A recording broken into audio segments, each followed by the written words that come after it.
안녕하십니까.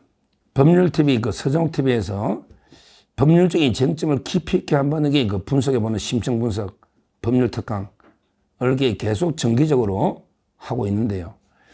오늘은 탄핵 심판의 결정문에 최종적으로 끝에 놓는 헌법 위반이 중대하다 안 하다. 이 중대성은 뭘 가지고 판단하는가? 이게 제일 궁금하잖아요. 예를 들어 노무현 때는요. 노무현 때는 헌법 위반은 있었다. 그러나 이게 중대하지 않기 때문에 기각한다. 이렇게 했고요. 그 다음에 반면에 박근혜 대통령 때는요. 이런 일인 헌법 법률 위반이 있었다. 근데 이거는 아주 이게 중대한 위법이기 때문에 위헌이기 때문에 파면한다. 이랬단 말이야. 그러니까 이제 중대하다 안 하다. 이걸 어떤 기준을 가지고 판결하느냐. 논리는 있어야 되니까. 이게 물론 엿장수 마음이지 중대하다만 하고 안 하다만 안 한 거예요. 노무현 때도 3명은 중대하다 했고 박근혜 대통령이 만장일치로 8명이 중대하다 해버린데 그러니까 이것도 재판관들 마음이에요. 그러나 판결문 쓸 때 논리적인 기준이 있을 거 아니에요. 기준은. 요걸 제가 판결문 결정문 쓸 때 기준을 제가 말씀드리고 확립된 판례 그 다음에 윤 대통령 사건에 이걸 한번 적용시켜서 제 결론을 말씀드리면요. 이건 항상 일관된 결정문입니다. 보통 컴퓨터로 복사해가 붙이는 거예요. 연구원들이 판결문 쓰나 초안은 연구원들이. 그러면 기존에 판례가 있으면 컴퓨터로 꾹 눌러가 복사를 해가지고 붙여버리는 거죠. 그러니까 똑같아요, 구조가. 대부분 그래. 그러면 중대성이 일반적인 판결문에는 이렇게 씁니다. 항상 이렇게 써요. 파면으로 얻는 헌법 수호 이익과 그 다음에 파면됐을 때 국가 손실 이거를 형량을 해서 파면으로 얻는 헌법 수호 이익이 더 클 때 파면되면 국가적으로 손실 혼란도 오죠. 근데 또 헌법을 수호하는 파면식이면서 얻는 이익도 있을 거라고. 요걸 형량해서 헌법 수호 이익이 크기 때문에 중대하다. 그래서 파면한다. 이렇게 써요. 요거는 꼭 외워두면 돼. 항상 중대하다 안 하다는 두 가지를 비교한다. 파면으로 해서 얻는 헌법 수호 이익. 그 다음에 파면으로 인해서 혼란이나 우리 국가적인 손실. 이걸 형량을 해봐. 그래서 헌법 수호 이익. 이게 더 클 때 중대하니까 파면한다. 항상 헌재는요. 꼭 보면 자기들은 헌법 수호 이익이라 그래. 왜 대통령이 헌법을 어겼으니까. 이걸 파면하면 헌법을 수호하는 이익이 있잖아. 요 이익하고 또 이게 파면되면 국론 분열 이런 혼란도 올 거 아니에요. 이게 국가적인 손실. 이걸 형량해 봤을 때 헌법 수호 이익이 더 크다. 그러면 이게 파면한다. 말은 이렇게 항상 나온다. 글씨는 모든 결정문이 그래. 근데 그러면 저는 이걸 가지고 관련해 윤 대통령을 사건에 한번 대입시켜 보자는 거예요. 시켜보자는 거예요.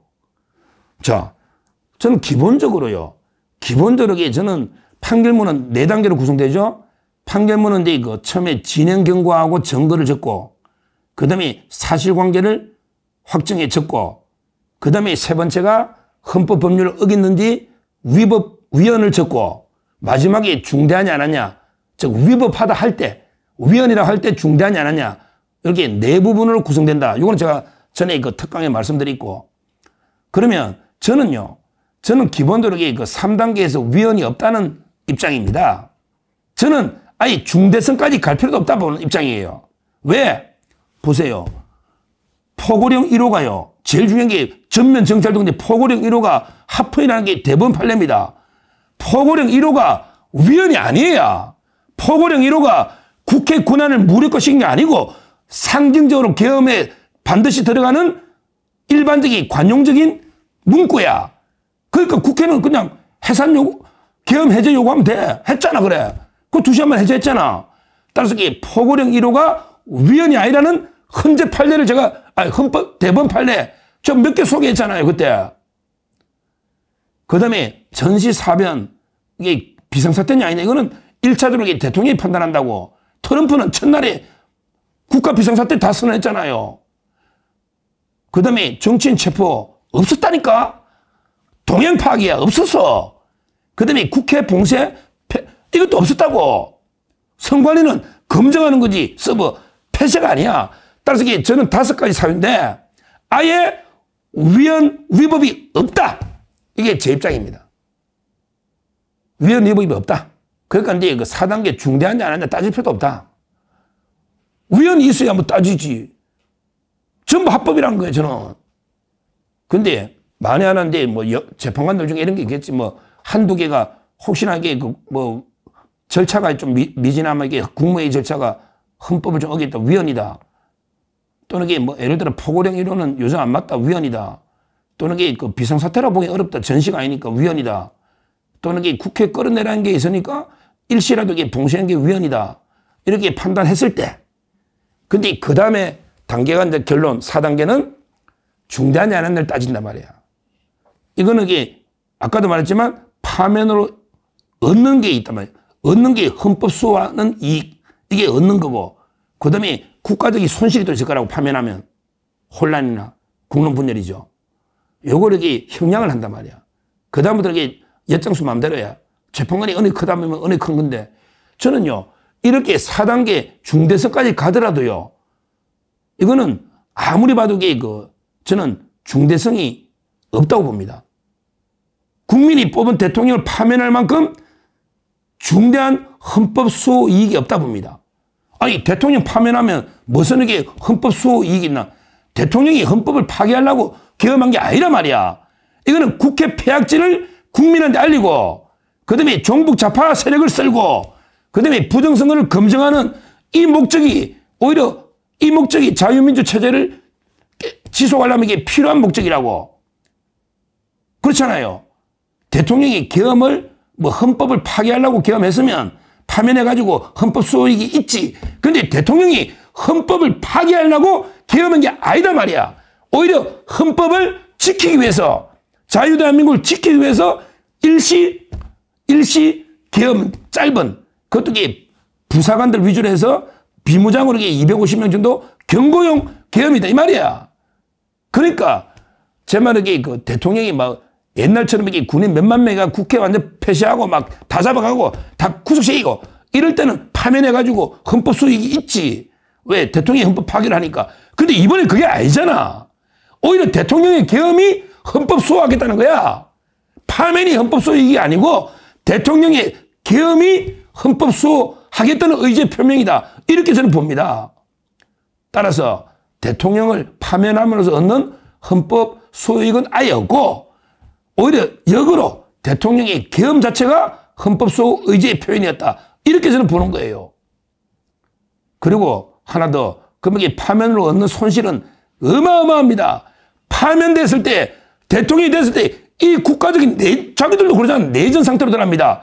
내전 들어간다고 내전. 아무도 승부 안 한다니까? 저는 아예 공개적으로 인용되든 기각되든 헌재 승부 안 한다고 그랬어요. 저는 승부 안 한다니까?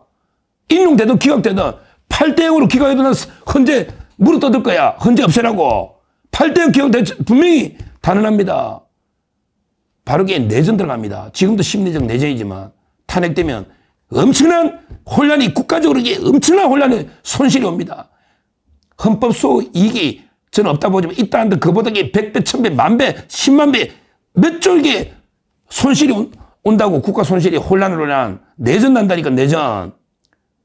파면되면 그러니까 항상 재판관들이 꼭 쓰는 말이 있잖아요. 끝에 파면으로 인한 헌법 수호 이익과 이로 인한 국가적인 손실 두 개를 형량해 봤을 때 박근혜 대통령은 파면으로부터 얻는 이익이 더 큽니다. 이래가게 파면했잖아.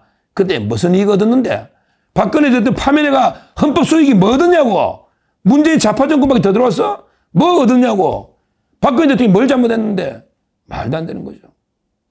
그래서 법률적으로 한번 특강에 정리하면 항상 그 판결문은 4단계로 구성되는데 1단계 진행 경과와 증거, 2단계 사실 확정, 3단계 위헌 위법 여부, 4단계 위헌 위법할 때 중대하지 않느냐. 이게 결론인데 이 중대성의 판단은 항상 그 컴퓨터로 따오는 판례에 의하면 파면으로부터 얻는 헌법 수익과 파면으로 인한 사회적인 혼란 손실 형량을 해가지고 헌법 소유이익이 크니까 탄핵합니다. 이렇게 말했단 말이야. 항상 그래. 근데 제 개인 생각은 아예 3단계에서 저는 대통령이 위헌 위법이 없다 봐요. 저는 없다 봐요. 그게 맞고 판례가 위헌이 어딨어. 고유권한인데 뭐가 위헌해. 위헌이 없다. 100번 양보해서 약간 이게 헌법의 요건, 개헌법 요건을 약간 일부 못 갖춘다 하더라도 위헌 위법이 있더라도 헌법 소유의 관점에서 보면 오히려 대통령이 헌법 소유를 하기 위해서 겸한 거고요. 파면해가지고 얻는 헌법 소유이익이 뭐가 있냐고요. 아무것도 없어요. 오히려 마이너스예요.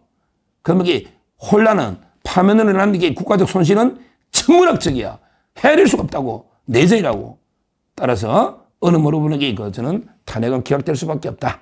이걸 말씀드리고 법리적으로 중대성 판단 기준이 뭐다. 이걸 제가 말씀드리고 윤 대통령 사건에서는 어떻게 적용돼야 된다. 말씀드렸기 때문에 참고하시면요. 저희 법률TV 꾸준히 보시면요. 진짜 웬만하게 사이비 문영배 이런 애들보다 실력이 완전히 더 늘 겁니다. 한번 꾸준히 보시고 참고하시면 되겠습니다. 감사합니다. 저는 오로지 국민 여러분만 믿고 신명을 바쳐 자유 대한민국을 지켜낼 것입니다. 저를 믿어 주십시오. 감사합니다.